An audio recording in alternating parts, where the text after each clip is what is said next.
Joe Johnson versus GEICO, CAL 1425908. Morning, folks. Good morning, Your Honor. Good morning. Good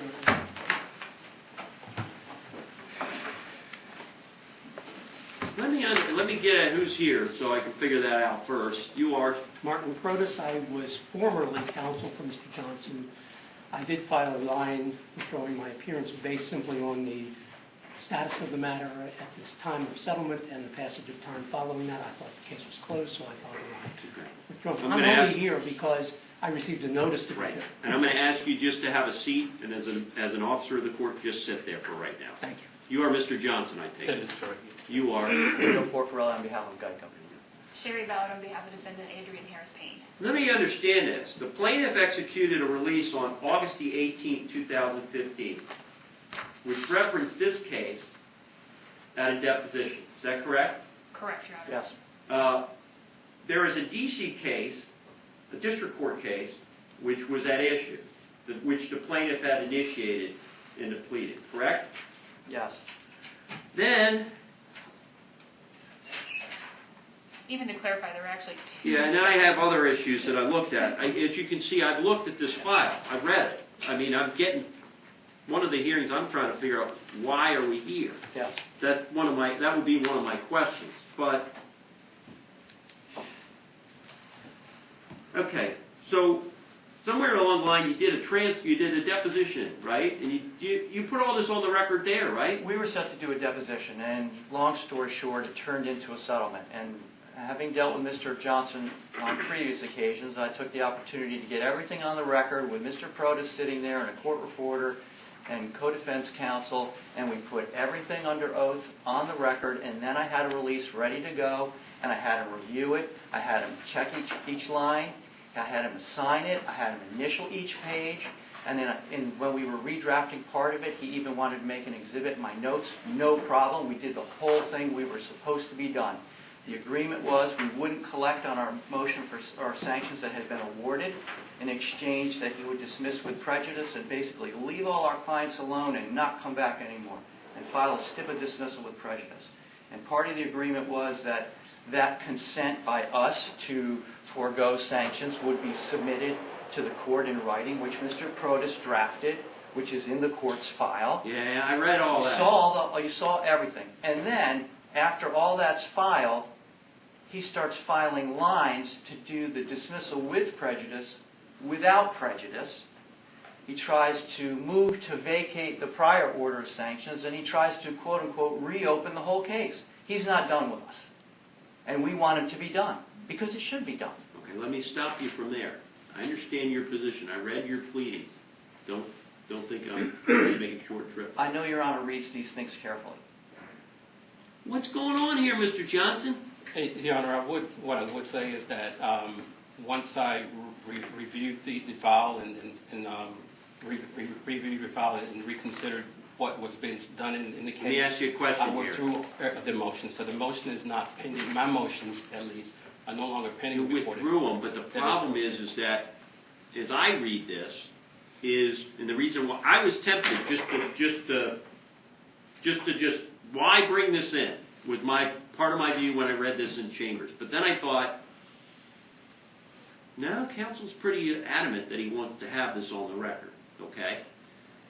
And in the interest of justice, maybe I should have it on the record. So that's giving you some raw judicial thought from my desk, okay? Why do all that and then withdraw it anyway? It seems to me to be a waste of time. Judge, I could respond to that, but because I withdrew the motions, I don't. So you have no more complaints, right? I have no complaints against these defendants. No, Your Honor. Okay. Well, what do you think I should do with this now that I've done this? I mean, the thing that I'm looking at here is, sir, this is, as they used to say when I was on the playground, this isn't cool. Hey, Your Honor, what I can comment on, but it's not. I guess it's not going to be irrelevant because the motions have been withdrawn. But the reason I did file these is because, one, the motion for sanction should have been granted in the first place, because when... All that may be, that's all the That good. is correct. Judge Pearson, who is much taller than I am and looks better than me, was the man that did that, okay? All right? I understand. Those are my Judge. personal opinions about him. Don't take it the wrong way, okay? Okay, and so the line withdrawing the stipulation was not withdrawing the stipulation without prejudice. The line was simply withdrawing that line because the court had already dismissed this case at the time they filed the line stipulating to dismissal.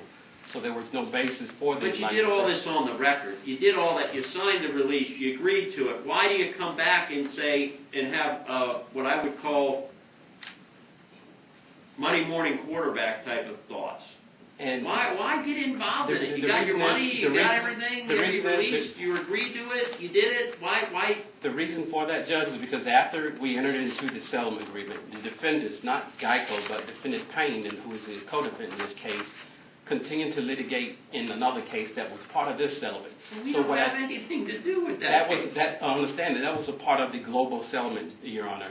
And because they went to continue to litigate in that case, I came back to this case and asked the court to reopen this case, and that's why that motion was filed. But then as I kept thinking about it, no, I'm not going to waste my time on this case anymore because it's just taking too much energy. I have medical issues, Judge, and so it's litigating this case continuously. I just withdrew all the motions and say I'm done with this case with GEICO. And so that's why I withdrew all the motions. What else do you want me to do, folks?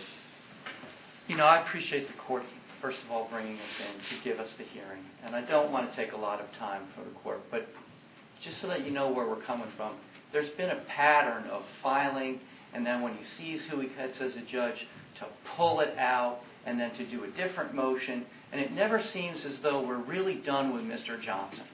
So when after all the orders have been signed and everything's on the transcript and he files this stuff, which he says was because it was still going on in district court, which has nothing to do with why he filed this stuff, because if you read his papers as to why he wanted to vacate, he said he never gave authority to settle the case. He never gave authority to the consent motion to hold off on the sanctions. Are you kidding me? You're on a record. I got you right here. His attorney's sitting right there next to him during the entire proceeding. His attorney sent over drafts, and we sent back revisions, and it was filed with the court. And to file all that is with lack of good faith. That's the problem. It would have been fine if he just left well enough alone. But what he put in those motions suggests he's trying to undo everything without any basis to do it, which we had to reply to, because if we didn't, it might have been reopened, and then we're back here again with Mr. Johnson. And that stuff costs time and money. So you can't just get out from it when you say, well, you actually replied, and now you're serious about coming after me for costs. I want you to leave me alone. Anything else? Correct, Your Honor, and I realize the district court case is semi-involved in this, is not really involved in this, but just to comment on that issue, the only reason Defendant Payne had even filed anything in there was because Mr. Johnson, the day after the settlement agreement was signed, actually filed something to try to get it reactivated. And Defendant Payne and I think Defendant GEICO wound up joining in on that as well, and we had a hearing on that. And that, in the district court case, that was the third or fourth time he had attempted to get that dismissal with prejudice overturned, and now I'm back in the same position in the circuit court case where I think I'm done, but I'm not really done. And it's almost a continual repetition. It's not, and these cases aren't even the only cases that he's done this pattern in as well. There are other filings that, in other cases that have nothing to do with this one, that's the same type of pattern where a case is dismissed and then all of a sudden we're getting these motions to reopen or to fix the stipulation of dismissal without prejudice or however it may be. And it's just a huge issue. Yeah, the other issue with this is that there have been a lot of filings by Mr. Johnson in the district court case as well as this one. And I actually... Not a district court judge anymore. Correct. And this one particularly where we never even got a copy. I didn't get a copy of the line withdrawing any of these until Mr. Porcarelli actually sent it to me. I believe... I don't know where they go, but they aren't coming to me. And I think it's the same with Mr. Porcarelli. And it's almost like we have to kind of share between the two of us who gets what, because we don't know what's even being filed at this point. Well, this case is over with, right? I would hope so, but We would hope so. Is it over with, As far as Mr. I'm concerned, Judge, yes, it is. Okay. Anything else, folks? Let me say something. Anything else? Other than our request for costs? Why shouldn't I grant them that they had to come in here?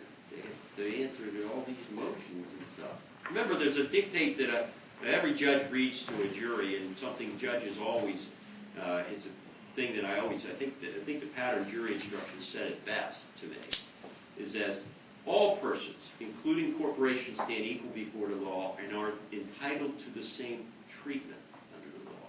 That means equal justice under the law. They have to come in here. They have to pay their lawyers. They have to do this. They have to do that for your motions, which eventually are withdrawn.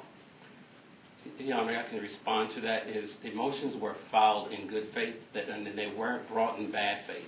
These motions... But why would you file them after you've executed a release, releasing them? That's my... Judge, it wasn't filed because of anything that I did as far as the agreement was concerned. It's because the actions that Ms. Payne took when she continued to litigate in the district court case, which is why I actually filed the motion to reopen this case. It's because they continued to litigate in the case that we had already settled, because the district court case was part of this. So I filed the motion to reopen this case to have the agreement set aside, because they had, from my understanding, what I felt is that they breached the agreement by continuing to litigate, and so I didn't get the benefit of it. So instead of just continue to litigate that issue, Your Honor, I withdrew those motions that was before the court. And even though I withdrew the motion and asked the court to withdraw it, the defendants are the one that insisted on coming here. And that's before. Yeah, because there's one reason they want to. They want something from me that they're not completely asking for right now. They want me to tell you that you're in a. I have to, as a judge, tell you that when you file and then withdraw motions and you do things like that, doesn't look with favor upon the court, largely because it's a waste of time for the court. And I understand one of the that, things Your that Honor. we live and breathe and think is one thing that I work very strongly with every day. The lawyers know it better than the lay people, and that's only because I'm on the phone with them a lot. But one of the things that you've got to look at, the rules of evidence, and the rules and the rules of construction tell me of what I'm supposed to do. These rules shall be construed to secure simplicity in procedure, fairness in administration, and the elimination of unjustified expense and delay. I am reading from Maryland Rule 1-201A. It's something that you have to look at, that we have to do. But when that happens, there is an unjustified from there. Okay? Your Honor, I guess then... I mean, the thing is, what you got to do is, today is Martin Luther King's birthday. Well, I love Martin Luther King for a lot of reasons, and I can appreciate why some Americans love him more for different reasons. But to me, he was a wonderful man that taught me more about life. He taught me about it being as he said, a Negro, because that was the terminology in the 60s. But being an African-American man, I understood all that. But he's great, if you really read his stuff, and you really take a good study of it, he was a far better philosopher, too. And I actually made a prediction when I was in college that in years gone by, after we cleaned up our situation here in America, which may or may not, we could debate that issue, he will be seen as a great philosopher, because of a lot of his other writings was talking about how we treat justice and do justice, okay? Not just on the equality of black versus white, judgment on color, but on fairness and how to equalitate justice, okay? And I read those readings a lot too, and I take them with credence. We can debate which ones I should take with more credence or not, but I like those readings, and I think they're good things. He's a modern-day prophet in my book, for a lot more reasons than just folks want him to be, and not just for the speech. You read his stuff, Letters to Birmingham. You read his other books, some of his other sermons. They're wonderful. Bottom line is you got to treat people right, and if you say you're going to do something, do it. Okay? right? I agree, Your Honor. Okay. What else do you want me to do with this? I've given them some called tongue lashing, and I'm going to give them a warning too. I understand. You know, when the assignment came out to Your Honor, it was very quick that he tried doing the pulling everything out, the hearing and everything. So one of the things in hopes of discouraging Mr. Johnson from doing yet another one of his famous lines or some other motion to undo something, we would respectfully ask Your Honor to consider assigning this matter to yourself for any future filings that Mr. Johnson does against either one of our clients. Well, as to this case, As to this case, GEICO is. I see their advertisements all the time, and I think they're like the largest insurer of folks in Maryland, first or second. I don't know either way. If I'm wrong or right on that one, I wouldn't be able to speak to the statistics on that, but it's darn. I'm not off. but they're large. What? But the issue is that if we get 2 weeks, 4 weeks down the road, and he does another filing, it's going to go to a different judge, and we're going to reinvent the wheel. And let me ask you a question. Do you have a problem with that? Judge, as I stated earlier, as far as I'm concerned... Do you have a problem with me putting that any future filings in this come to me? I have no problem with that, Judge. Adam, put a docket entry. Any future filings in this case come to me. Come to Judge Green. Okay? Anything else, counsel? if he's going to file anything else, that he gives us a copy when he mails it, because he's filed stuff when we were standing in Judge Nice's courtroom together when he had 2 matters pending, one of which was against my client and Ms. Ballard's client, and he never mentioned that he was filing it the same day, never gave us a copy, and in fact on his motion to reopen, we only knew about it because Your Honor's secretary called and said, did you get a copy of this? And we said, She's a good, great public servant. we have no idea that it was even filed. Okay, all right. Let's from there. Mr. Johnson, your life, everybody matters, but you got to treat everybody the same. And the rules are all the same for everybody.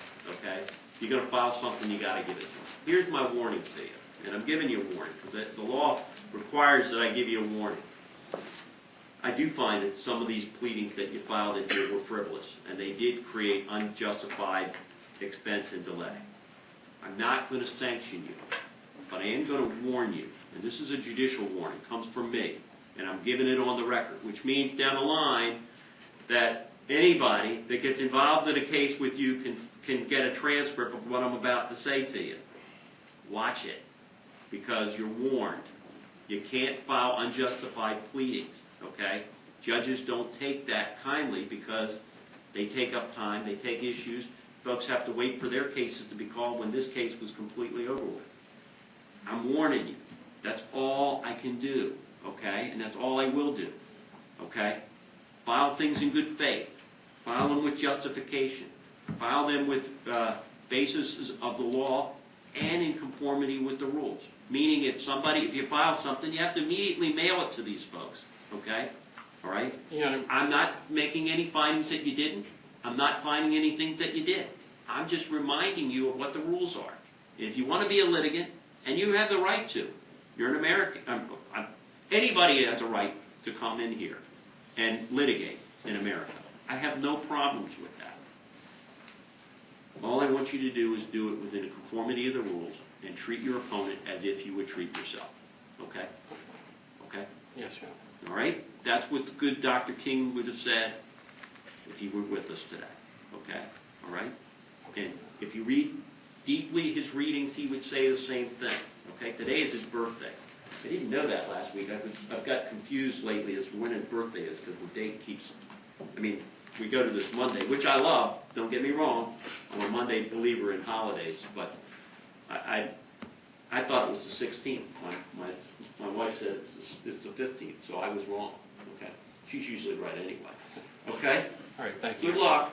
Thank you. Sorry for the lecture, but I have given the best I can give with it. All right, Thank you. Good luck to everybody. Thank you. All right. Do you need an order submitted or anything? No, the docket entry will read that the case is closed statistically. Any future pleadings are to be referred to me. All right, thank you. Thank you. Good luck to you all. Sorry you had to be here, but that's... Not a problem. the lawyer had that issues too. You got any more?